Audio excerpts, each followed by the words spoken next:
What's going on, you guys? This is T-Fuj Sports, and I gotta make a quick reaction video because this happened late last night while I was in bed. But the New York Mets have agreed to sign Francisco Lindor to a 10-year deal worth $342 million.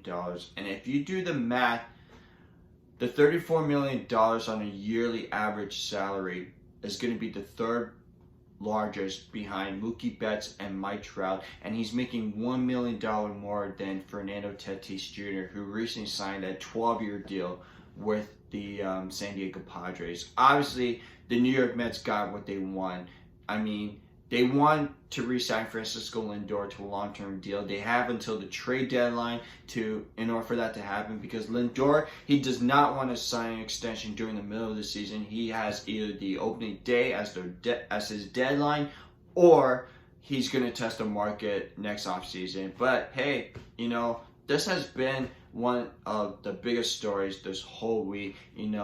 Steve Cohen and Lindor had dinner earlier to talk about contract negotiations. I mean, the Mets offer him 10 years worth $332 million, and then Lindor is asking for $385 million.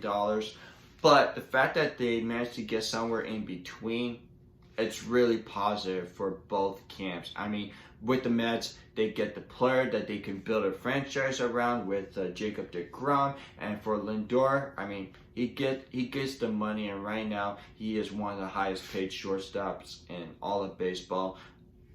And I'm a big fan of Francisco Lindor, and remember, I've been hoping that the Blue Jays were able to sign this guy or trade for this guy, but the fact that they didn't, but I got no problems with this signing. I think Lindor is a great player. He's already a proven commodity as, he's a perennial all-star. He's a guy that can hit. He can hit for power. He has great speed. He's one of the best defensive shortstops in the league, so he deserves that contract. And, he is one of the most likable players and fans, they love to, get to know Francisco Lindor. So, congratulations on your deal, and I really am pulling for you to take the New York Mets to the next step forward. Now, obviously, with Lindor signing this deal before the season started, it really set the market right now for the rest of the free agent shortstop, because as you guys may know, the 2021 free agent class for shortstop is really stacked.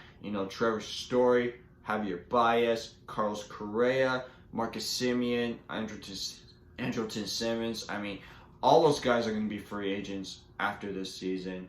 And given the fact that, the Astros have already made some attempts to re-sign Carlos Correa, Corey Seager, he's also a free agent. I'm pretty sure now that Lindor's out of the picture for the Dodgers could focus on re-signing Seager to a long-term deal. I don't know what the Chicago Cubs vision with Javier Baez, but I do know this is going to be huge for Trevor Story. I mean, Trevor Story, I don't expect him to re-sign with Colorado. I think he's going to test the free agent market, and if I'm Colorado, I'm going to have to make a decision as do I want to try to keep him, or do I look to trade him at the trade deadline? And if he does walk, did I give him the qualifying offer, which is most likely going to be declined, and then get a draft pick compensation, which will probably be somewhere in the second round.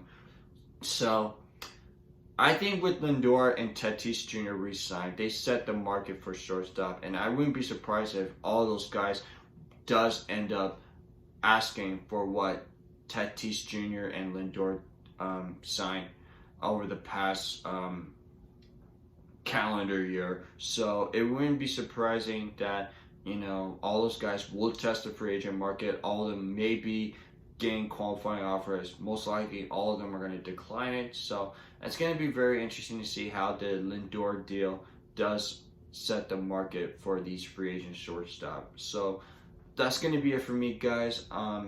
If you guys have any comments about the Lindor signing, write them down below, and don't forget to subscribe to my channel, T-Fuj Sports. Thanks, you guys. Peace.